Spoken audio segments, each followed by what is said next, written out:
श्री सद्गुरू ब्रह्मचैतन्य गोंदवलेकर महाराज यांचे 5 जानेवारीचे प्रवचन. नामस्मरण व एकाग्रता. नामस्मरण करताना चित्त एकाग्र का होत नाही? त्याकरिता काय करावे?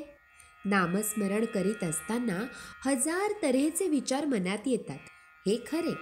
त्यांना आवरण्याचा पहिला उपाय म्हणजे त्या विचारांच्या मागे न जाणे. विचार मनात आले तर त्या विचारांना फाटे फोडून ते वाढवू नयेत, म्हणजेच मनोराज्य करू नये. विचार येतील तसे जातील, तिकडे लक्ष देऊ नये. चित्त एकाग्र होण्याकरताच नामस्मरणाची गरज आहे. चित्ताची एकाग्रता ही फार पुढची पायरी आहे. चित्त चंचल आहे, त्याला कुठेतरी स्थिर करून ठेवल्याशिवाय भागत नाही. म्हणून ते नामात गुंतवून ठेवावे. नामस्मरण करीत असताना ते नाम आपल्या कानांनी ऐकावे, म्हणजे एकाग्रता व्हायला मदत होईल. एकाग्रता झाल्याशिवाय नाम घेण्यात अर्थ नाही आणि नामाशिवाय एकाग्रता होणार नाही. या संशयात न पडता साधे सोपे नाम घ्यावे, म्हणजे आपोआप एकाग्रता येईल. दुसरी गोष्ट अशी की ज्याची आपल्याला आवड असते त्यात आपल्याला एकाग्र होता येते. आपल्याला विषयाची आवड असते, म्हणून विषयाचे सेवन करताना आपण एकाग्र होतो. मग त्याचप्रमाणे विषयाच्या ऐवजी आपण परमात्म्याची आवड धरली तर त्याच्या ठिकाणीही एकाग्र होता येणार नाही का?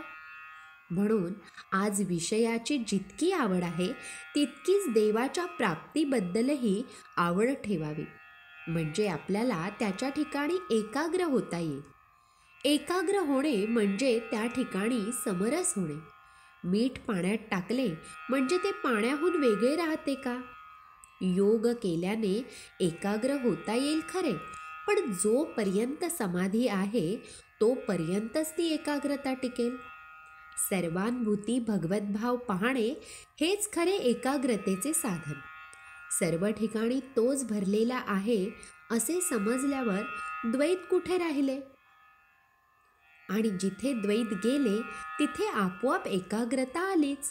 अशी एकाग्रता साधते तीच खरी समाधी होय.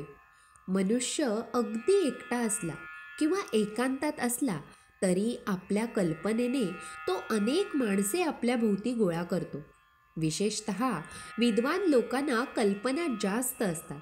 तेव्हा कल्पना करायचीच तर ती भगवंताविषयी करूया. भगवंत हा दाता आहे, त्राता आहे, सुख देणारा आहे, अशी कल्पना आपण करूया. त्यातच खरे हित आहे. कल्पनेच्या पलीकडे असणारा परमात्मा आपण कल्पनेत आणून सगुण करावा आणि तिथेच आपले चित्त स्थिर करण्याचा प्रयत्न करावा. श्रीराम समर्थ. मन एकाग्र होत नसेल तर न हो, पण नामस्मरण सोडू नये.